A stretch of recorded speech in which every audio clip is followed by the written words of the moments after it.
വിഷുവിന്റെ മകള് പീലി എൻ്റെ അടുത്ത് വന്ന് സംസാരിച്ചു, എൻ്റെ അടുത്ത് ചോദിച്ചു, രചന ആന്റിക്ക് അല്ല രചന ചേച്ചിന്നാ വിളിക്കണം അല്ലേ എന്നെ? രചനയുടെ സത്യം പെട്ടെന്ന് രമേഷ് പിഷാരടിയുടെ മുമ്പിലോട്ടാണോ പോകുന്നതെന്നാ ചോദിച്ചേ.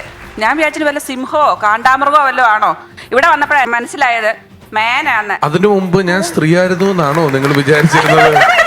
ആ കൂട്ടത്തില് എൻ്റെ ഒരു മാമൻ, മാമന്മാരും അമ്മായിമാരും ഒന്നും ഇല്ലായിരുന്നെങ്കിൽ കേരളത്തിലെ സ്റ്റാൻഡപ്പ് കോമഡി ഒന്നും അല്ലാതായി പോയത്. മേലാസകലം മുഴുക്കേ ക്ഷീണോണ് ഹേ. Once upon a time, once upon a time, once upon a time, once upon a time.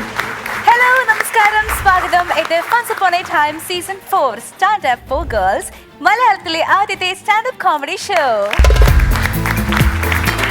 അപ്പോൾ ചിരി വഴികളിലെ രസനിമിഷങ്ങൾക്ക് മോഡ് നൽകാനായിട്ട് നമുക്ക് സ്വാഗതം ചെയ്യാം നമ്മുടെ പ്രിയപ്പെട്ട ജഡ്ജസ് രമേഷ് പിഷാരടി ആൻഡ് രചന നാരായണൻകുട്ടി.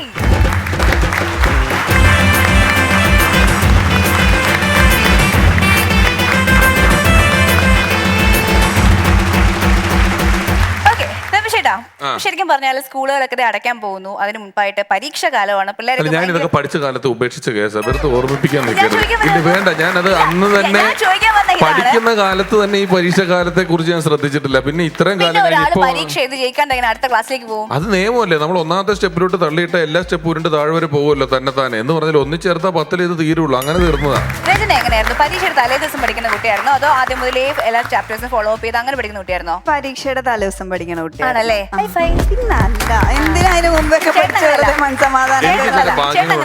ഞാൻ അങ്ങനെയല്ല, ഞാൻ കാര്യമായിട്ട് പഠിക്കാറേ ഇല്ലാത്തൊരു മനുഷ്യനാണ്. അപ്പൊ ഞാൻ എനിക്ക് ചില ഭാഗ്യങ്ങൾ ഉണ്ടാവാറുണ്ട്. ഞാൻ ആകെ 4 ഉത്തരങ്ങളൊക്കെ പഠിക്കുള്ളൂ. ആ 4 തന്നെ പരീക്ഷയ്ക്ക് വരും. അങ്ങനെ ഒരു വലിയ ഭാഗ്യമുള്ള ആളാണ്. പിന്നെ എനിക്ക് ക്ലാസ്സിൽ ഇരിക്കുമ്പോ കേട്ട ഓർമ്മയുണ്ടാവും. പിന്നെ ഭാവനയുണ്ട്. ജസ്റ്റ് ഒന്ന് തുടക്കം കിട്ടിയ 1-ാം ലോക മഹായുദ്ധത്തിന്റെ കാരണം ഫലം എന്നൊക്കെ പറഞ്ഞ് ഞാൻ ഒരെണ്ണം എഴുതി അങ്ങ് ഉണ്ടാക്കും. അത് ടീച്ചറിന് പോലും പുസ്തകത്തിലുള്ളതിനേക്കാളും ശരി ഇവൻ എഴുതിയതാണല്ലോ, ഇതാണെന്ന് സംശയം തോന്നുന്ന രീതിയിൽ എഴുതും. അങ്ങനത്തെ പരിപാടികൾ. കോപ്പി അടിച്ചിട്ടില്ല. എനിക്ക് അങ്ങനെ ഇനി മാർക്ക് കുറവായി എന്നുള്ളൊരു പ്രശ്നം എനിക്കില്ല. പിന്നെ എന്തിനു ഞാൻ കോപ്പി അടിച്ച് റിസ്ക് എടുക്കണം? പിടുത്തം കിട്ടിയ ഞാൻ ഈ സ്കൂളിലെ സാധാരണ സമയങ്ങളിൽ 3-ാം ക്ലാസ് 4-ാം ക്ലാസ്സിലൊക്കെ ഈ ഓണപരീക്ഷ ക്രിസ്മസ് പരീക്ഷ ഒന്നും ജീവിതത്തിൽ എവിടെയും കണക്ക് കൂട്ടുന്ന ഒരു പരീക്ഷയല്ലെന്നുള്ള ബോധ്യം എനിക്ക് അന്ന് കാലത്തുണ്ട്.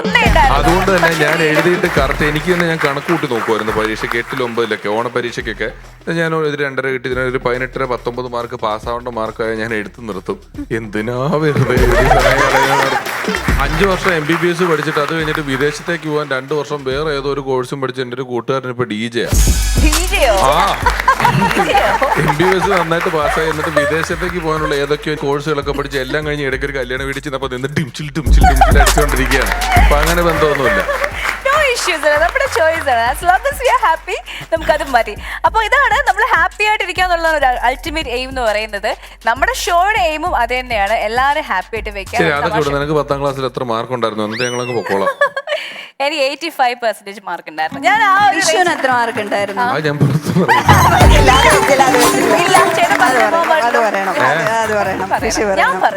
എനിക്ക് 1 മാർക്കിന് ഫസ്റ്റ് ക്ലാസ് കിട്ടി. എന്റെ അറിവിൽ 260 എങ്ങാണ്ടല്ലേ ഫസ്റ്റ് ക്ലാസ്സിന് വേണ്ടത്? ആണോ? 360 വേണമായിരുന്നു. 360 വേണ്ടെങ്കിൽ എനിക്ക് 361 ഉണ്ട് മാർക്ക്. അങ്ങനെ ഫസ്റ്റ് ക്ലാസ് കിട്ടിയ. എന്റെ ഈ സൈഡൊക്കെ മുറിഞ്ഞു ആ സമയത്ത്. 2 കൈയുടെ ഇപ്പുറം തട്ടിമുട്ടി പാസ്സായതാണ്.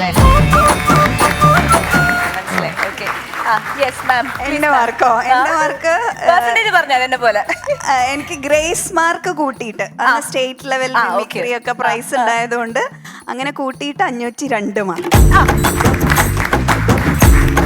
10-ല് എനിക്ക് റിസൾട്ട് വരുമല്ലോ. റിസൾട്ട് വരുമ്പോൾ എന്റെ വീട്ടിൽ പേപ്പർ വരുത്തുന്നില്ല.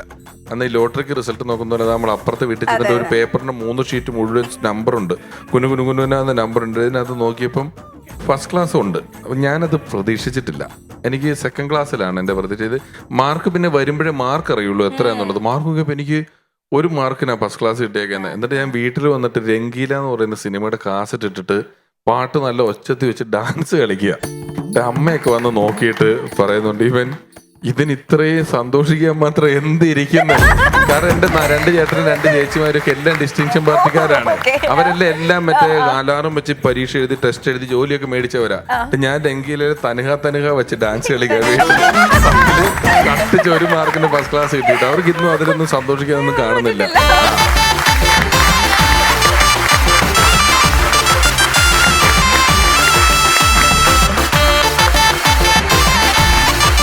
സത്യം പറഞ്ഞാൽ ഒരാളുടെ കൂടി 10 മാർക്സ് അറിഞ്ഞാൽ കൊള്ളാമെന്നുണ്ട്. സത്യം പറയോ ഇല്ലെന്നൊന്നും അറിയത്തില്ല, പക്ഷെ ഞാൻ വിളിച്ച് ചോദിച്ചു നോക്കാം അല്ലേ?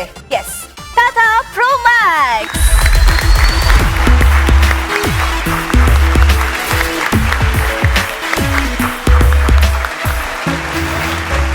ഹായ്. അല്ലേ താത്ത, താത്തയുടെ 10ാം ക്ലാസ് എങ്ങനെയായിരുന്നു? എൻ്റെ 10ാം ക്ലാസ് എന്നൊക്കെ പറഞ്ഞ എൻ്റെ മക്കളെ, ഇന്നത്തെ കാലത്തുള്ള നിങ്ങൾക്കുള്ള സൗകര്യങ്ങളൊന്നും അന്നില്ല. ഇന്ന് നിങ്ങൾക്ക് മൊബൈലുണ്ട്, അതുപോലെ വാട്സാപ്പ് ഉണ്ട്, അതുപോലെ ഓരോരോ ഗൂഗിളുണ്ട്, സംശയം തോന്നി അതിൽ നോക്കാം, ട്യൂഷനുകളുണ്ട്. ഇതൊന്നും ഇല്ലാത്തൊരു കാലഘട്ടം. അതെ അതെ അതെ. ഒന്നുമില്ലാത്തൊരു കാലഘട്ടത്തിൽ എന്തൊക്കെ പാട് കഴിച്ചാൽ ഞാനും വീരാനിക്കും തമ്മിൽ കണ്ടിരുന്നേന്നറിയാമോ? അതല്ല,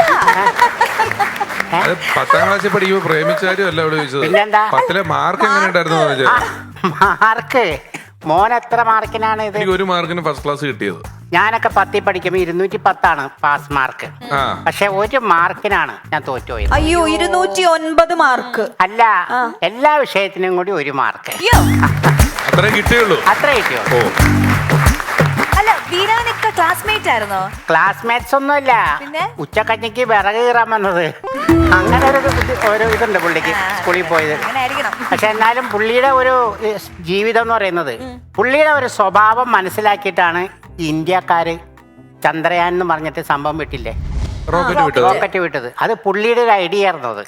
അത് ഇവിടുന്ന് അവര് എത്രയും ദൂരെ പോയത്, അത് സേഫ് ലാൻഡ് ചെയ്ത് ക്രൗൾ ചെയ്ത് എന്ത് പാടുള്ള സാധനമാണ്. അതെങ്ങനെ പോയത് നീ ഒന്ന് പറഞ്ഞു. അത് മോളിൽ ചെന്നിട്ട് ഇങ്ങനെ കറങ്ങി, അത് ഇവിടുന്ന് ചെന്നു ലാൻഡ് ചെയ്യേണ്ട സ്ഥലത്ത് 3 വട്ടം ഭ്രമണം ഒക്കെ ചെയ്തിട്ട് അവിടെ ലാൻഡ് സേഫ് ആണോ നോക്കി അവിടെ സേഫ് ലാൻഡ് ചെയ്യും. എന്നിട്ട് അതിൽ നിന്നൊരു സാധനം വിച്ഛേദിക്കപ്പെട്ട് അത് കുറച്ച് ദൂരം നിരത്തൂടെ കയറി അങ്ങനെ ചെയ്യുന്നത്. അങ്ങനെയല്ലേ അത്? വീരാനിക്ക് ഇതുപോലെ തന്നെ. വീരാനിക്ക് ഒരു MIT സ്കൂട്ടർ ഉണ്ടായിരുന്നു. ഇതിനകത്ത് ബാറിൽ നിന്ന് നല്ല ഫുൾ ടാങ്ക് അടിച്ചിട്ട് പുള്ളി അവിടെ നിന്ന് ഇങ്ങനെ വരും. വന്നിട്ട് നമ്മുടെ വീടിന്റെ അവിടെ ചുറ്റിലും ഇങ്ങനെ പുള്ളി റൗണ്ട് അടിച്ച് വീക്ഷിക്കും. സ്ഥലം എങ്ങനെയുണ്ട്, സേഫ് ആണോ എന്ന് സൂക്ഷിക്കും. സേഫാണ്, എൻ്റെ തലവട്ട അകത്തില്ല എന്ന് കണ്ട പുള്ളി പതുക്കെ ഗേറ്റിൻ്റെ ഉള്ളിൽ കൂടെ അകത്തേക്ക് കയറും.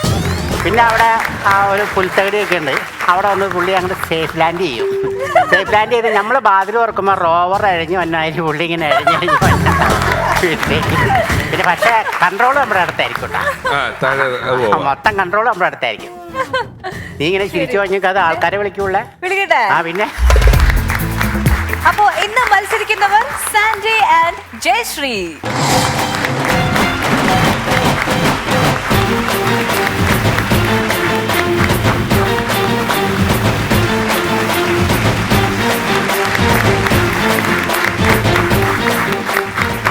സാൻഡി, ജയശ്രീ ചേച്ചി, വീണ്ടും സ്വാഗതം. രണ്ടുപേരും കഴിഞ്ഞ വട്ടം വന്നതിലും നിന്നും വ്യത്യസ്തമായിട്ടുള്ള കോസ്റ്റ്യൂം ഇട്ടാണ് വന്നിരിക്കുന്നത്. എന്താണ് ആ ചേഞ്ചിന് പിന്നിലുള്ള ഒരു ഉദ്ദേശം? ഇന്ന് രാവിലെ തന്നെ ഇവളുടെ കൂടെ ഒരു സെൽഫി ഞാൻ അങ്ങോട്ട് എടുത്തു. എന്നിട്ട് എന്റെ ഓഫീസിലെ ഗ്രൂപ്പിൽ അങ്ങ് ഇട്ടു. മരുമോളാണോ എന്ന് ചോദ്യം തുടങ്ങി. പിന്നെ മരുമോളുടെ കൂടെ അമ്മായിയമ്മയ്ക്ക് പിടിച്ചു നിൽക്കണമെങ്കിൽ ഒരുങ്ങണ്ടേ? ഇനി ഈ നമ്മുടെ സ്കിറ്റ്, നമ്മുടെ കണ്ടന്റ് പോരെന്നുണ്ടെങ്കിലും ഇതിൽ ഇച്ചിരി തിളക്കം ഇരിക്കട്ടെ എന്ന് വിചാരിച്ചു. അതിലങ്ങ് നിങ്ങളുടെ ശ്രദ്ധ പൊക്കോളുമല്ലോ. ഡൈവേർട്ട് ചെയ്ത് കളയാ, അതാണ് ഉദ്ദേശിച്ചത്.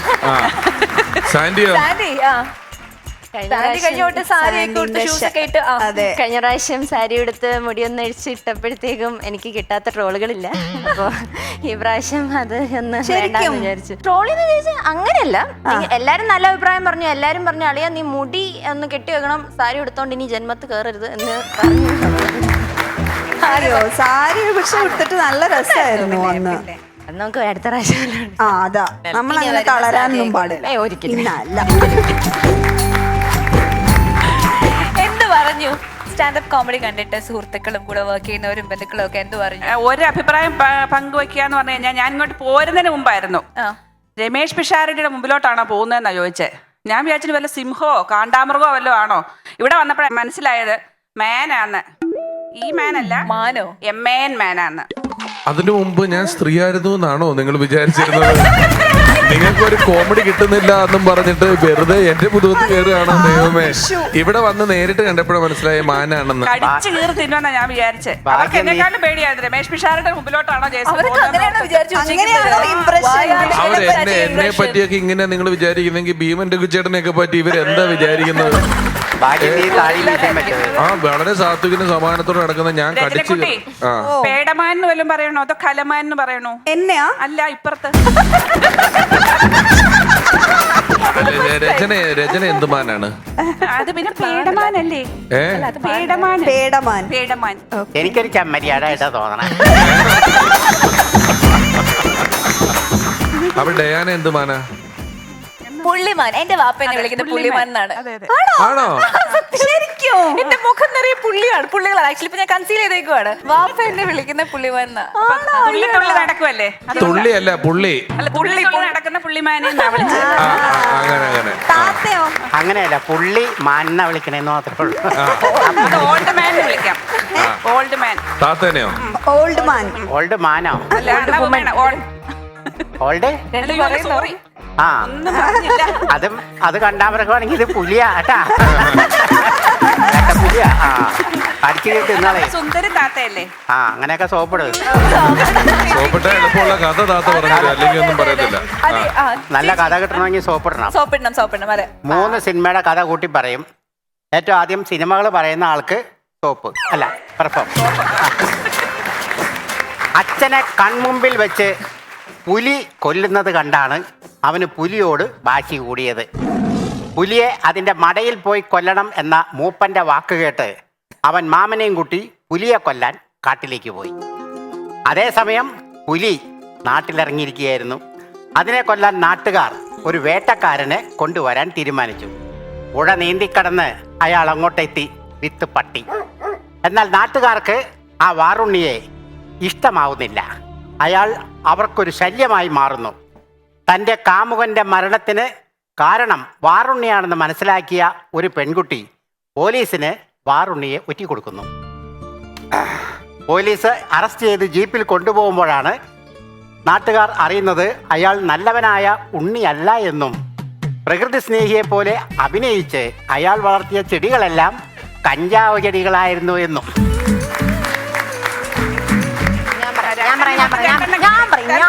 ആർക്കാ 3 സിനിമയും കിട്ടിയത്? ആർക്കാ? അന്തർജനത്തിന് 3 കിട്ടി. എണ്ണം. 3 എണ്ണം കിട്ടി. ഇവിടെ 2 എണ്ണം കിട്ടി. അപ്പൊ 2 എണ്ണം കിട്ടിയവർ ആദ്യം പറയട്ടെ. നമ്മള് ബാക്കി ഒരെണ്ണം പറഞ്ഞ് വിജയിക്കുമല്ലോ എന്തായാലും. അവസരം പുലിമുരുകൻ, മൃഗയ. അയ്യോ, മൂന്നാമത്തെ ബാക്കി സാന്ദ്ര പറ. സാൻഡി കറക്റ്റ് തന്നെ. പുലിമുരുകൻ, മൃഗയ, അമർ അക്ബർ അന്തോണി. ഇവർക്ക് പുലിമുരുകനും അറിയാം, അതായത് മമ്മൂക്കയുടെ സിനിമ അറിയാം, ലാലേട്ടന്റെ സിനിമ അറിയാം. എന്റെ വേഷവും ഞാൻ അഭിനയിച്ച സീനും മനസ്സിലാക്കാൻ പറ്റിയിട്ടില്ല. ഞാൻ ചൂണ്ടിക്കാണിച്ചു കൊടുത്തില്ലേ? സുന്ദരനായ ഉണ്ണിയല്ല, നല്ലവനായ ഉണ്ണി. നല്ലവനായ ഉണ്ണിന്ന് ചൂണ്ടിക്കാണിച്ചു. ചുമ്മാ നേരത്തെ സോപ്പിട്ടതാ. അല്ല, അത് ഭയങ്കര മോശം. എനിക്ക് വേദനിച്ചു. ജയശ്രീക്ക് പറഞ്ഞ അങ്ങനെയൊന്നും പറയരുത്. നമ്മൾ ഇത്ര ഒരു സിനിമ ചെയ്തിട്ട് അത് കാണാതെ, അത് വളരെ ഹിറ്റായ ഒരു സിനിമ. അത് ടീച്ചറെ മനസ്സിലാ പേടി ഉള്ളോണ്ടോ അങ്ങനെ എന്തെങ്കിലും ആയിരിക്കാം ചിലപ്പോ. പിഷുവിന്റെ അത് അത്ര ഓർമ്മ വരാഞ്ഞതാണോ? അല്ല, പ്രായത്തിന്റെയാ. അപ്പൊ ഇങ്ങനെ റബ്ബർ ബോർഡ് പോലെ ഇനി വലിച്ചു കിട്ടണ്ട, ഞങ്ങളോടൊപ്പം ഇരിക്കാം. എന്നാ ഇരിക്കും. അതിന് മുൻപ് അപ്പോ ഇനി അടുത്തായി പെർഫോം ചെയ്യുന്നത് നമ്മുടെ സാൻഡിയാണ്. Sandy, all the best.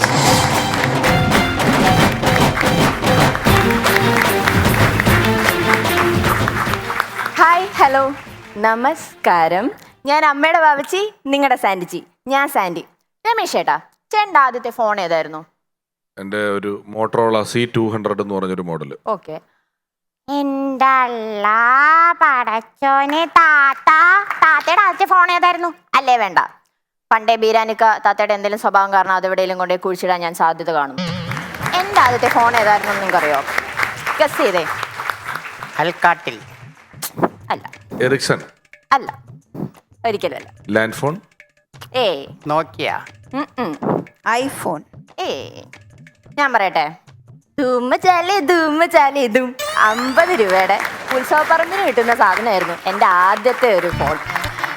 എൻ്റെ അമ്മയുണ്ടല്ലോ, ഞാൻ കുറേ കഷ്ടപ്പെട്ട് ബുദ്ധിമുട്ടി പുള്ളിക്കാരിയുടെ കയ്യും കാലും പിടിച്ച് അവസാനം 10ാം ക്ലാസ് കഴിഞ്ഞപ്പോൾ ഞാൻ എന്തായാലും ഒരു ഫോൺ മേടിപ്പിച്ചു. ഫോൺ മേടിപ്പിച്ച് കഴിഞ്ഞിട്ട് ഞാൻ ഫസ്റ്റ് ഡൗൺലോഡ് ചെയ്തത് ഫേസ്ബുക്ക് ആയിരുന്നു കേട്ടോ.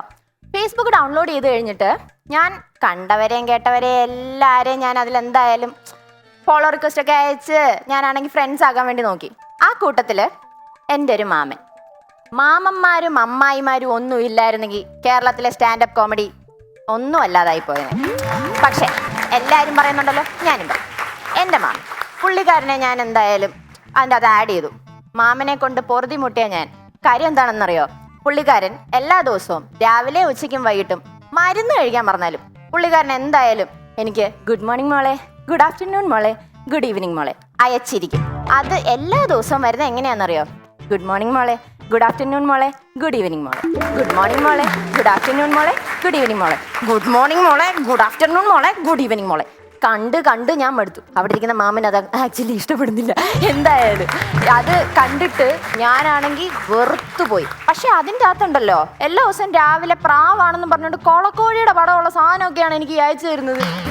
അത് കാണുമ്പോൾ തന്നെ നമുക്ക് ഡിപ്രഷൻ അടിക്കും. അത് കണ്ടിട്ട് ഞാനിങ്ങനെ ഡിപ്രഷനൊക്കെ അടിച്ചിങ്ങനെ ഇരിക്കുമ്പോൾ അതിൻ്റെ താഴെ ക്യാപ്ഷൻ, സ്നേഹമാണ് അഖിലസാരം മൂഴിയിൽ. സ്നേഹം. ഈ വൃത്തിയാട്ട മനുഷ്യൻ ഞങ്ങളുടെ വീട്ടിൽ നിന്നൊരു മാവിൻ്റെ ചെറിയൊരില അങ്ങയുടെ പറമ്പത്ത് ചെറുതായിട്ടൊന്ന് വീണെന്നും പറഞ്ഞുകൊണ്ട് ആ മാവിൻ്റെ മൂട് വെട്ടിച്ച മരംകൊത്തി മോറനാണ് അങ്ങേര്. അതിൻ്റെ ഇടയ്ക്കാണ് അങ്ങേരുടെ ഞാൻ പറയുന്നില്ല. ഇത് കാരണം ഞാൻ എന്തായാലും ഫേസ്ബുക്ക് അൺഇൻസ്റ്റാൾ ചെയ്തു ഗൈസ്. ഫേസ്ബുക്ക് അൺഇൻസ്റ്റാൾ ചെയ്ത് കഴിഞ്ഞിട്ട് ഞാൻ പിന്നെ എടുത്തത് നിങ്ങൾക്കറിയാം, എന്നാലും ഞാൻ പറയാം, ഇൻസ്റ്റ ഡൗൺലോഡ് ചെയ്തു. ഇൻസ്റ്റ ഡൗൺലോഡ് ചെയ്ത സമയത്തുണ്ടല്ലോ എനിക്ക് ആ ടൈമിൽ ഒരു ക്രഷ് ഒരു ചേട്ടനുണ്ടായിരുന്നു. നല്ല കട്ടത്താടിയും ബാഹുബലിയുടെ ബോഡി, നല്ല അടിപൊളി ഒരു ചേട്ടൻ. പുള്ളിക്കാരനെ ഞാൻ അങ്ങോട്ട് ഇങ്ങനെ പേര് ശംഭു എന്നാന്ന് മാത്രം എനിക്കറിയാം. പക്ഷെ പുള്ളിക്കാരൻ്റെ എന്താ പറയുക ഒരു രീതിയിലുള്ള അഡ്രസ്സോ അല്ലെങ്കിൽ എങ്ങനെയാണ് കണ്ടുപിടിക്കുക ഇൻസ്റ്റ ID ഒന്നും എനിക്കറിയത്തില്ലായിരുന്നു. പക്ഷെ സക്കംബർഗണ്ണൻ പുള്ളിക്കാരൻ എൻ്റെ മനസ്സറിഞ്ഞു. പുള്ളിക്കാരൻ പിറ്റേ ദിവസം രാവിലെ തന്നെ എനിക്കാണെങ്കിൽ പുള്ളിക്കാരൻ്റെ ആ ശംഭുചേട്ടൻ്റെ ഫോട്ടോ എനിക്കിങ്ങനെ അയച്ചു തന്നു. എന്ന് പറയുമ്പോൾ എൻ്റെ സെർച്ച് ഹിസ്റ്ററിയിൽ ഇതൊക്കെ പുള്ളിക്കാരൻ എവിടെയോ ഇരുന്ന് കേൾക്കുന്നുണ്ടെന്ന് എനിക്കറിയാം. എന്നാലും പുള്ളിക്കാരന് നന്ദിയുണ്ട്. പുള്ളിക്ക് ഇത് അയച്ചു തന്നപ്പോഴത്തേക്കും ഞാൻ എന്തായാലും പുള്ളിയെ ഫോളോ ചെയ്ത് ഞങ്ങൾ സംസാരിച്ചു. ഞങ്ങൾ നല്ല രീതിയിൽ സെറ്റായി കഴിഞ്ഞപ്പോഴത്തേക്കും ഞാൻ പുള്ളിയുടെ അടുത്ത് പറഞ്ഞു, എന്തായാലും ചേട്ടാ നമ്മളെന്തായാലും സെറ്റൊക്കെ ആയില്ലേ, എന്നെ ഒന്ന് പ്രപ്പോസ് ചെയ്തോടെ. ഭയങ്കര റൊമാൻറ്റിക് ആണ് കേട്ടോ എൻ്റെ ശംഭുചേട്ടൻ. പുള്ളിക്കാരനാണെങ്കിൽ എനിക്കൊരു വീഡിയോ അയച്ചു തന്നു. ഭയങ്കര പാവം ചേട്ടനാണ് കേട്ടോ. പുള്ളിക്കാരനെ ആണെങ്കിൽ നമുക്ക് എന്താ പറയുക, ഒന്ന് നമ്മളെന്തെങ്കിലും പറഞ്ഞാൽ പോലും പുള്ളി ഒന്നും മിണ്ടാതെ ഇങ്ങനെ ഇരിക്കത്തേ ഉള്ളൂ. പഞ്ചപാവം ചേട്ടനാണ്. അപ്പം ഞാൻ ചേട്ടനെ എനിക്കിങ്ങനെ വീഡിയോ അയച്ചു തന്നപ്പോഴത്തേക്കും അതിങ്ങനെയായിരുന്നു, ശംഭുവിൻ്റെ പെണ്ണിനെ ശംഭു ഒരിക്കലും ഒരിടത്തും കൈവിടത്തില്ല, നീയാണെങ്കിൽ പോരുന്നോ ശംഭുവിൻ്റെ പെണ്ണാവാൻ. അവൻ്റെ അണ്ണാക്കിയിരുന്ന ശംഭു എൻ്റെ മോന്തയ്ക്ക് തെറിക്കാഞ്ഞത് എന്തോ ദൈവഭാഗ്യം.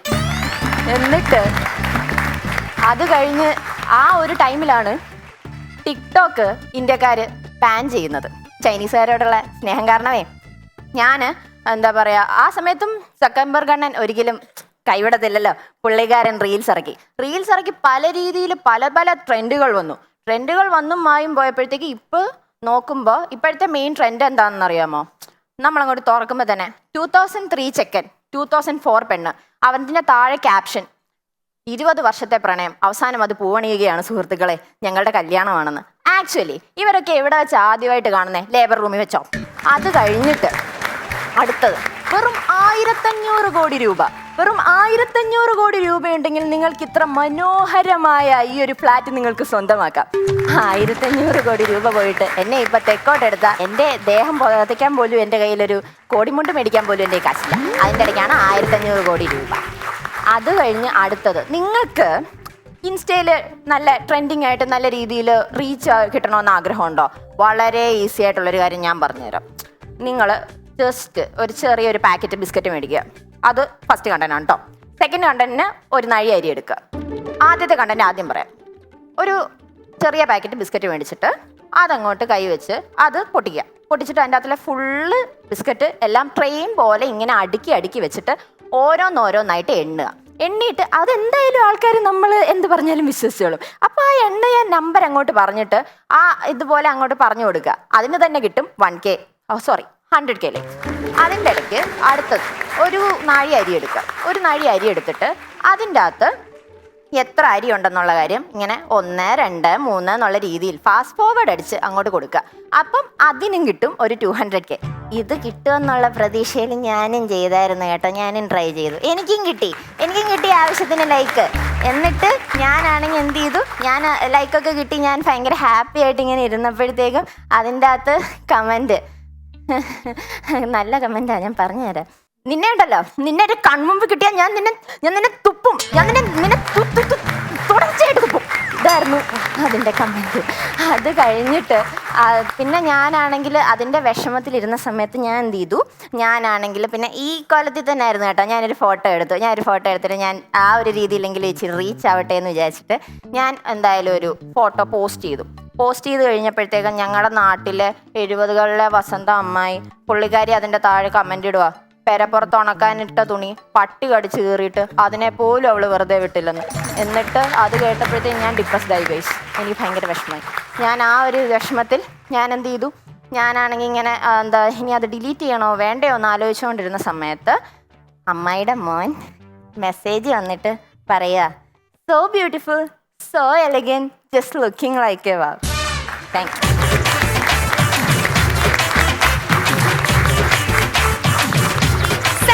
നല്ലൊരു കൈയടി. സാൻഡി കുറെ ന്യൂജൻ ടോപ്പിക്സ് ആണ് കൊണ്ടുവന്ന് പറഞ്ഞത് അല്ലേ? നന്നായിരുന്നു. രമേശ് ഏട്ടാ, സാൻഡി എന്തോ കുറെ നല്ല തമാശ ഉണ്ടായിരുന്നു. ആ ശംഭുവിലെത്തിയതോടുകൂടി എൻ്റെ പിടി വിട്ടുപോയി. ശംഭു വളരെ ഗംഭീരമായിട്ടൊരു തമാശയായിരുന്നു. പിന്നെ ആ റീൽസിൻ്റെ കാര്യങ്ങൾ, റീൽസിലെ ലൈക്ക്, നമ്മളുടെയൊക്കെ ചില പല പോസ്റ്റുകളുടെയും താഴെ നിങ്ങൾ പ്രമേഹമുള്ളവരാണോ, പ്രമേഹം കുഴയ്ക്കാനുള്ള വഴികൾ, അല്ലെങ്കിൽ ഇങ്ങനെയുള്ള അവനവൻ്റെ മാർക്കറ്റിങ്ങിന് വേണ്ട കാര്യങ്ങൾ ഇവിടെ ഒരുപാട് പേര് നമ്മുടെ കമൻറ്റിൽ വന്ന് ഇടാറുണ്ട്. ഈ റീൽസുകളിൽ കാണുമ്പോഴും കാണുന്ന ഒരുപാട് വിഷയങ്ങളെ ഭംഗിയായിട്ട് അവതരിപ്പിച്ചു. അമ്മാവൻ അമ്മായിയൊക്കെ ഫേസ്ബുക്ക് ഉപയോഗിക്കുന്നതിനെ പറ്റിയൊക്കെ പറഞ്ഞൊക്കെ നല്ല രസമുള്ള കുറേ കാര്യങ്ങളുണ്ടായിരുന്നു. എന്നാൽ എനിക്ക് തോന്നിയത് അവിടെ കുറേ വിഷയങ്ങളുള്ളൊരു പ്രദേശത്തു കൂടെ അതിലെ അധികം വിഷയങ്ങളിൽ പിടിക്കാതെ പോയതായിട്ട് എനിക്ക് തോന്നി. അടുത്ത തവണ വരുമ്പോൾ കുറച്ചുകൂടെ നർമ്മം അവിടുന്ന് പിടിച്ചുകൊണ്ട് വരിക. ബാക്കിയെല്ലാം ഗംഭീരമായി. സാൻഡി നല്ല പെർഫോമൻസ് ആയിരുന്നു സാൻഡിയുടെ. സാൻഡി ഒരു വളരെ കോൺഫിഡൻ്റ് ആയിട്ടുള്ള ഒരു പെൺകുട്ടിയാണ്. അതുതന്നെയാണ് സ്ട്രെങ്ത്തും. ഓരോ കാര്യങ്ങൾ പറയുമ്പോഴും അതിൽ വളരെയധികം കോൺഫിഡൻസോട് കൂടിയിട്ടാണ് പ്രസൻറ്റ് ചെയ്തിരുന്നതും ഒക്കെ. ഫോൺ എന്ന് പറയുന്ന ഒരു വിഷയം നമ്മുടെ ജീവിതത്തിൽ ഇന്ന് നമ്മൾ രാവിലെ എണീക്കുമ്പോൾ തൊട്ട് കിടന്നുറങ്ങുന്ന വരെ നമുക്കതില്ലാതെ പറ്റില്ല. അങ്ങനത്തെ ഒരു കാലത്തിലാണ് നമ്മൾ ജീവിച്ചുകൊണ്ടിരിക്കുന്നത്. അപ്പോൾ അതിൻ്റേതായിട്ടുള്ള പല പല കാര്യങ്ങളും സാൻഡിയുടെ അനുഭവങ്ങളിലൂടെ സാൻഡി പങ്കുവച്ചു എന്നുള്ളത് വളരെ നന്നായിരുന്നു. ശംഭു തന്നെയായിരുന്നു ഇഷ്ടപ്പെട്ടത്. അല്ല, നല്ല രസമുണ്ടായിരുന്നു. ഈ സാൻഡിയൊക്കെ ഈ ഫോൺ മേടിക്കുന്ന കാലഘട്ടത്തിൽ അന്യം നിന്ന് പോയ ഒരു ആപ്പ് ഉണ്ടായിരുന്നു. അതിന്റെ പേര് ഓർക്കുട്ട് എന്നായിരുന്നു. അറിയാമോ? ആ ഓർക്കുട്ട് സൂപ്പറായിട്ട് നിന്ന സമയത്ത് ആ പേരിലൊരു സിനിമ ഇറങ്ങിയായിരുന്നു.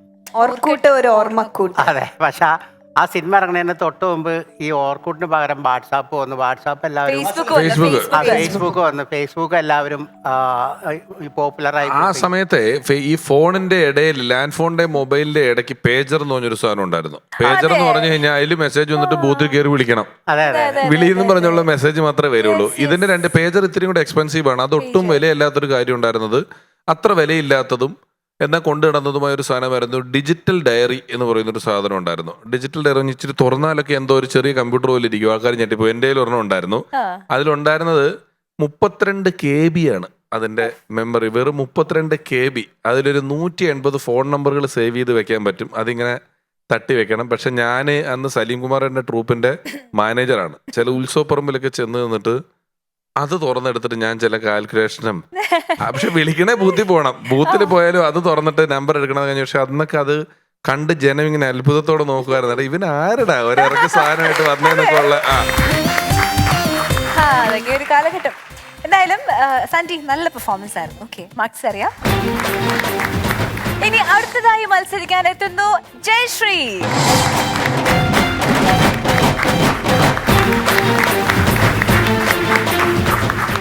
എൻ്റെ ഫസ്റ്റ് പെർഫോമൻസ് TV ടെലികാസ്റ്റ് വന്നു. എനിക്ക് സ്വല്പം ഗമയൊക്കെ ആയി, വാല് കിളുത്ത്. ഞാൻ എൻ്റെ കൂട്ടുകാരിക്ക് ഒരു മെസ്സേജ് അയച്ചു, എടി എനിക്ക് എൻ്റെ TV കണ്ടിട്ട് എന്നെ ഒട്ടും ഇഷ്ടം ഇഷ്ടപ്പെട്ടില്ല. വലിയ മുഖവും ചെറിയ കണ്ണും ഊളച്ചിരി. അപ്പോൾ ഇവളങ്ങനല്ല, എടി നീ സുന്ദരിയാന്നൊക്കെ പറയുമെന്നാണ് ഞാൻ വിചാരിച്ചത്. ഇവളെനിക്ക് റിപ്ലൈ ഇട്ടു, ശരിയാടി, ചിലരങ്ങനെ ടിവിയിലും കൊള്ളത്തില്ല, നേരെ കൊള്ളത്തില്ല. പക്ഷെ എൻ്റെ ആവേശം ഇതുകൊണ്ടൊന്നും കെട്ടില്ല. ഞാൻ നേരെ എൻ്റെ ഓഫീസിൽ ഇതിലും കൂടുതൽ ആവേശത്തിൽ അങ്ങ് പോയി. പിറ്റേ ദിവസം ഓഫീസിൽ ചെന്ന് സെക്യൂരിറ്റിയോട് ചോദിച്ചു, എങ്ങനെ ഉണ്ടായിരുന്നു എൻ്റെ പെർഫോമൻസ്? അപ്പം എൻ്റെ ആവേശം കണ്ടിട്ടാണെന്ന് തോന്നുന്നു. പുള്ളി പറഞ്ഞു, മാഡം കലക്കി, സൂപ്പർ, അസലായി. പക്ഷേ ഞാൻ കണ്ടില്ല. പിന്നെ നിങ്ങൾ ഈ കാലം മറുപടി പറയുക, ചുട്ട മറുപടി കൊടുക്കുക എന്നൊക്കെ കേട്ടിട്ടുണ്ടോ? എവിടെ? ഇംഗ്ലീഷ് മീഡിയം പ്രോഡക്ട്സ് അല്ലേ? ഞാൻ പറഞ്ഞുതരാം. ഈ ചുട്ട മറുപടിയും കാലം മറുപടിയും നമ്മൾ ഈ ബസ്സിലൊക്കെ കയറത്തില്ലേ? അപ്പം ചില ഞരമ്പന്മാരില്ലേ നമ്മളെ തോണ്ടുക, ഞോണ്ടുക, കണ്ണിൽ നിന്നും ലേസർ രശ്മികൾ വിട്ടുകൊണ്ട് നമ്മുടെ ശരീരഭാഗത്തിലൂടെ അങ്ങനെ ഉഴിച്ചിൽ നടത്തുക തുടങ്ങിയ ഓഞ്ഞ കലാപരിപാടികളൊക്കെ ചെയ്യുന്നവർ, അവർക്ക് നമ്മൾ കാലം മറുപടി കൊടുക്കുമെന്ന് പറഞ്ഞ് നോക്കി നിന്നിട്ട് കാര്യമുണ്ടോ? അപ്പം തന്നെ കൊടുത്തേക്കണം. ഇനി അതെങ്ങനെ പിള്ളേരെ, എങ്ങനെ അവരെ വശീകരിച്ച് നമ്മുടെ അടുത്തോട്ട് കൊണ്ടുവരണം. വേണമെങ്കിലേ ചതുരം, രതിനിർവേദം തുടങ്ങിയ സിനിമകളൊക്കെ മനസ്സിലേക്ക് അങ്ങോട്ട് ആവാഹിച്ചോളുക. ഇവരെ നിങ്ങളുടെ അടുത്ത് എത്തിക്കഴിയുമ്പം നിങ്ങളുടെ കാലിൽ ആ പോയിൻ്റെ ഷൂ ഇല്ലേ, അത് വെച്ചങ്ങോട്ട് ഞെരടി ഞെരടി ഞെരടി അങ്ങോട്ട് വിട്ടേക്കണം. അപ്പം കാലമല്ല മറുപടി പറയണ്ടേ, പിന്നെ ആരാ? നിങ്ങളുടെ കാല മറുപടി പറയണ്ടേ. അവിടെ കൊണ്ടൊരു കയ്യടി. ഇനി നിങ്ങൾ കയ്യടിച്ചില്ലെങ്കിൽ ഞാൻ കയ്യടിക്കും. ഈ മറുപടി ഞാൻ വന്ന് എൻ്റെ മോളോട് പറഞ്ഞു, വീട്ടിൽ പറഞ്ഞു. അപ്പോൾ അവളെ ചോദിക്കുക, അമ്മ അങ്ങനെയാണേലേ ഞങ്ങളിനി യാത്രയൊക്കെ പോകുമ്പം ഒരു ദോശക്കല്ലൂടെ കൊണ്ടുപോട്ടെ. ഞാൻ ചോദിച്ചാൽ എന്തിനാ മോളെ ദോശക്കല്ല്? അപ്പോൾ അവളുടെ മറുപടി കേൾക്കണോ? ഒരു ദോശക്കൽ കിട്ടിയിരുന്നെങ്കിൽ ചുട്ട മറുപടി കൊടുക്കാമായിരുന്നു. അപ്പോൾ അങ്ങനെ കാലം മറുപടിയും ചുട്ട മറുപടിയും കഴിഞ്ഞു. ഇനി ചില വീരന്മാരുണ്ട്, അവർക്ക് എന്തു പറഞ്ഞാലും അപ്പം അബദ്ധമേ അവരുടെ വായിൽ നിന്ന് വരത്തുള്ളൂ. അതായത് എൻ്റെ ചേച്ചി കഴിഞ്ഞ ദിവസം റിട്ടയറായി. റിട്ടയർമെൻറ്റിൻ്റെ അത് ചേച്ചി അങ്ങ് കട്ടക്കലിപ്പിലായിരുന്നു. ഒരു ഫംഗ്ഷനും വേണ്ടെന്ന് അങ്ങ് ഷഡിച്ചു. കാരണം എന്തെന്നാൽ ഉക്രൈൻ ഗാസ യുദ്ധമാണോ? ഞാൻ ചോദിക്കുകയാണ്. ഒന്നുമല്ല, ചേച്ചിക്ക് പ്രമോഷൻ കിട്ടിയില്ലായിരുന്നു. ചേച്ചി അങ്ങ് കട്ടക്കലിപ്പിൽ അവിടെ ഇരിക്കുക. അപ്പം വൈകുന്നേരം ആയപ്പോൾ പ്യൂൺ സണ്ണി അടുത്ത് വന്നു. ചേച്ചി കലിപ്പിൽ അങ്ങോട്ട് ചോദിച്ചു, എന്നാ? സണ്ണി പറഞ്ഞു, മാഡം ഒന്നും ധരിക്കല്ലേ, ഒരു ഫോട്ടോ എടുത്തോട്ടെ. ഇനി ചിലരാണ് വടി കൊടുത്ത് തടി മേടിച്ചേ പോകുള്ളൂ. അങ്ങനത്തെ ചില ആൾക്കാരുണ്ട്. എൻ്റെ അനിയന്, ഇവനാണെങ്കിൽ ഒരു ഓർഗാനിക് രോഗമാണ്. അവനാണെങ്കിൽ അതായത് കടയിൽ ചെന്ന് പഴം കണ്ടാൽ ചൂണ്ടിച്ചോടിക്കും ഇത് ഓർഗാനിക്കാണോ, പച്ചക്കറി കണ്ടാൽ ചോദിക്കും ഇത് ഓർഗാനിക്കാണോ, എന്ത് കണ്ടാലും ഓർഗാനിക്. അതുകൊണ്ട് അവൻ്റെ പേര് ഓർഗാനിക് ചന്ദ്രൻ. ഇവൻ കഴിഞ്ഞ ദിവസം മാർജിൻ ഫ്രീ മാർക്കറ്റിൽ പോയി. എന്നിട്ട് ഒരു പാക്കറ്റ് പാറ്റാഗുളി എടുത്തിട്ട് ചോദിക്കുക ഇത് ഓർഗാനിക്കാണോ. അപ്പം കടക്കാരൻ പറഞ്ഞു, അല്ല സാർ, കുറച്ച് എലിവിഷമുണ്ട്, ഓർഗാനിക് എടുക്കട്ടെ. പിന്നെ ചിലർ നമ്മുടെ ആക്കിയ മറുപടി പറയും. അതിൻ്റെ ഉസ്താദ് എൻ്റെ മോനാണ്.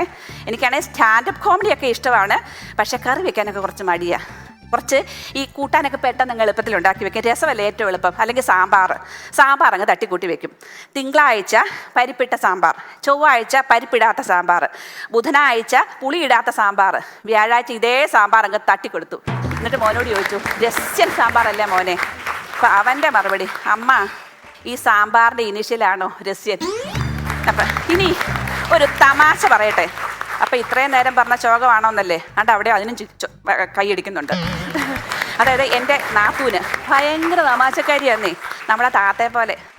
എൻ്റെ ആങ്ങള നാത്തൂനോട് കഴിഞ്ഞ പ്രാവശ്യം ചോദിച്ചു, കഴിഞ്ഞ ക്രിസ്മസ് വേളയിൽ, എടി നിനക്ക് ഈ മുന്തിരി വൈൻ ഒത്തിരി ഇഷ്ടമാണോ? അപ്പോൾ അവൾ പറഞ്ഞു, ചേട്ടാ എനിക്ക് മുന്തിരി വൈനൊക്കെ ഇഷ്ടമാണ്, പക്ഷെ ഒന്നുകൂടി ഇഷ്ടം സണ്ണി വൈനാ. ഈ സണ്ണി വൈൻ എന്ന് പറഞ്ഞപ്പോഴാണ് ഈ എൻ്റെ അനിയത്തി ബിനിയുണ്ട്, അവനാണ് ഈ സണ്ണി വൈൻ്റെ ഭയങ്കര കട്ട ഫാനാണ് അവൾ പക്ഷെ ഒരു നിഷ്കളങ്കയാണ്. ഞങ്ങൾ ഈയിടെ ഒരു ധ്യാനത്തിന് പോയി. അവിടെ ചെന്നപ്പോൾ അച്ഛൻ സ്വാഭാവികമായിട്ട് ചോദിച്ചു, നിങ്ങളുടെ ജീവിതത്തിൽ ഏറ്റവും കൂടുതൽ സുഖകരമായി തോന്നിയ ഒരു അനുഭവം ഒന്ന് നിങ്ങൾക്കിവിടെ വർണ്ണിക്കാവോ എന്ന് ചോദിച്ചു. അപ്പോൾ എൻ്റെ അനിയത്തി മിനി ചാടി എഴുന്നേറ്റു. എൻ്റെ ഹൃദയം കിടന്ന് പട്ടപടാന്ന് അടിക്കാൻ തുടങ്ങി.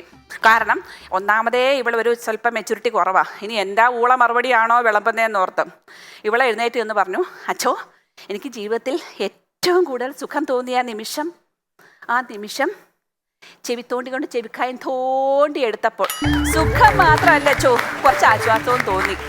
ഇനി അവസാനമായിട്ട് എനിക്ക് കിട്ടിയ ഒരു പ്രേമാർദ്രമായ മറുപടിയും കൂടെ നിങ്ങളോട് പറയാൻ പോവാതെ പറ്റുമോ? അതെൻ്റെ കെട്ടിയോനിൽ നിന്നാണ് കിട്ടിയത്. ഞാൻ കഴിഞ്ഞ ദിവസം പുള്ളിയോട് പറഞ്ഞു, ചേട്ടാ നമ്മൾ ഈ മരിച്ച് സ്വർഗത്തിൽ ചെല്ലുമ്പം ദൈവം അവിടെ ഒരു കസേരകൾ നടത്തുവാന്ന് വെച്ചോ, എന്നിട്ട് ഒരു ഓഫർ വെക്കുമോ ദൈവം, 1, 2 സ്ഥാനക്കാരെ തിരിച്ച് പെയറായിട്ട് ഭൂമിയിലേക്ക് വിടാവുന്ന, ചേട്ടൻ 1-ാം സ്ഥാനം, എനിക്ക് 2-ാം സ്ഥാനം. അങ്ങനെയാണെങ്കിൽ എന്തായിരിക്കും ചേട്ടൻ്റെ ഒരു മറുപടി? പുള്ളിയുടെ മുഖത്ത് ഒരു വികാരവും ഇല്ലായിരുന്നു, പുള്ളിക്ക് ഒരു സന്തോഷവും ഇല്ല. ഞാൻ ചോദിച്ചാൽ എന്താ ചേട്ടാ ഒരു സന്തോഷം ഇല്ലാത്തത്? 2-ാം സ്ഥാനത്ത് നീയല്ലേ, തീർന്നില്ലേ, നമുക്കങ്ങനെ വിടാൻ പറ്റുമോ? ഞാൻ ചോദിച്ചു അതെന്നെ കേട്ടോ ആ മറുപടി അങ്ങ് പറഞ്ഞത്. നമ്മളൊരു 10-30 വർഷമായിട്ട് നല്ല റൊമാൻറ്റിക് ആയിട്ടൊക്കെ അങ്ങനെ കഴിയുമല്ലേ. അപ്പോൾ ഈ പുള്ളിയുടെ മേത്ത് ഉമ്മറ് കയറിയെന്നേ. എന്നിട്ടൊരു പറച്ചില്, മുളി ശോഭി, ഞാനൊരു വികാര ജീവിയാണ്, ആരാണ് ഒരു ചേഞ്ച് ആഗ്രഹിക്കാത്തത്? ഈ പുള്ളിക്ക് നമ്മളൊരു മറുപടി കൊടുക്കണ്ടേ? ഞാൻ കൊടുത്തു. അന്ന് വൈകിട്ട് തന്നെ കുളിച്ച് ഒരുങ്ങി സുന്ദരിയായ മുല്ലപ്പൂവൊക്കെ അങ്ങ് ചൂടി, എന്നിട്ട് ലിപ്സ്റ്റിക്കും ഒക്കെ വെച്ചിട്ട് പുള്ളിയുടെ മുമ്പിൽ ചെന്ന് നിന്നു. നമ്മുടെ ഈ സ്പടികം സിനിമയിലെ ആടുതോമയുടെ മുമ്പിൽ നമ്മുടെ സ്മിതക്കുട്ടി നിന്ന പോലെ ആടിപ്പാടി അങ്ങ് തിമിർത്തു. എങ്ങനെയായിരുന്നു കാണണോ? ഏഴിമല പൂഞ്ചോല മാമലയ്ക്കു മണിമാല പുത്തഞ്ഞാറ്റുവേല കൊഞ്ചടി കൊഞ്ചടി കൊഞ്ചടി കൊഞ്ചടി കൊഞ്ചടി കൊഞ്ചടി കൊഞ്ചടി മുത്ത ചേട്ടായി ഇൻഹെയിലർ, ചേട്ടായി ഇൻഹെയിലർ. ഞാൻ ഇത്രയും കിടന്ന അണച്ച് പറിച്ചിട്ട് പുള്ളിയുടെ മുഖത്ത് ഒരു വികാരമില്ല. ഞാൻ ചോദിച്ചു എന്താ ചേട്ടാ ഈ കല്ലിന് കാറ്റ് പിടിച്ച പോലെ ഇരിക്കുന്നേ? അപ്പം പുള്ളിയുടെ മറുപടി, നീ സിൽക്ക് സ്മിതയാണോ ആസ്മാ സ്മിതയാണോ? തന്നെയല്ല, ഈ തേങ്ങ വത്തരച്ചാലും താളല്ലേ കറി.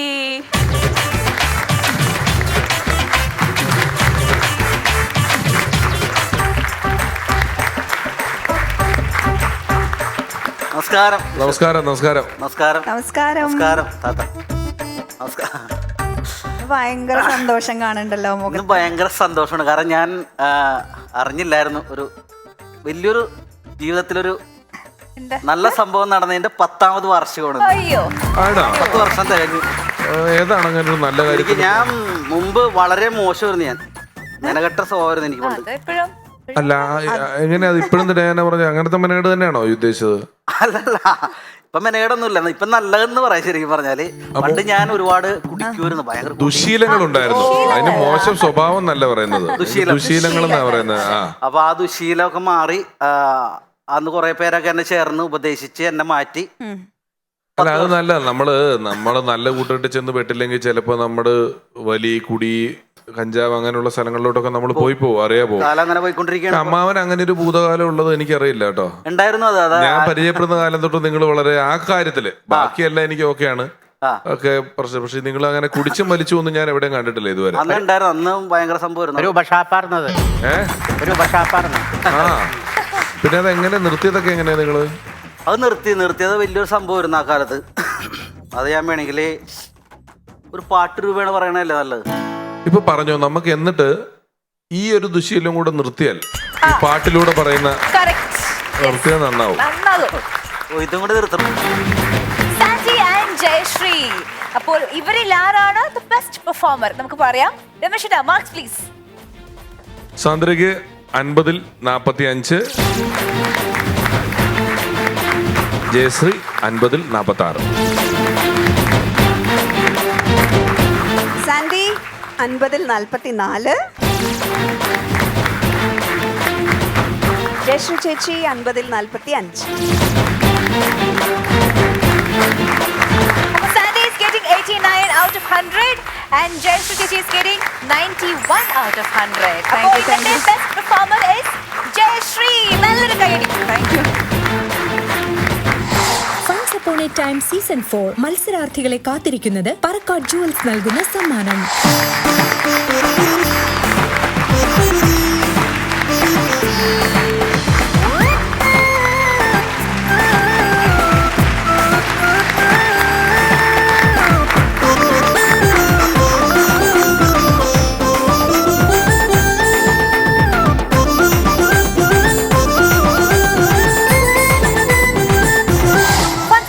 സീസൺ 4 പങ്കെടുക്കുവാൻ നിങ്ങൾ താല്പര്യപ്പെടുന്നുണ്ടെങ്കിൽ funsupon8time@gmail.com എന്ന മെയിലിലേക്കോ അല്ലെങ്കിൽ താഴെ കാണുന്ന വാട്സ്ആപ്പ് നമ്പറിലേക്കോ നിങ്ങളുടെ ഡീറ്റെയിൽസ് അയക്കുക. Once Upon a Time season 4 ഇന്നത്തെ മറ്റൊരു ഇവന്റ്ഫുൾ എപ്പിസോഡ് പൂർണ്ണമാവുകയാണ്. നമുക്ക് എല്ലാവർക്കും വീണ്ടും കാണാം. Until then, bye bye.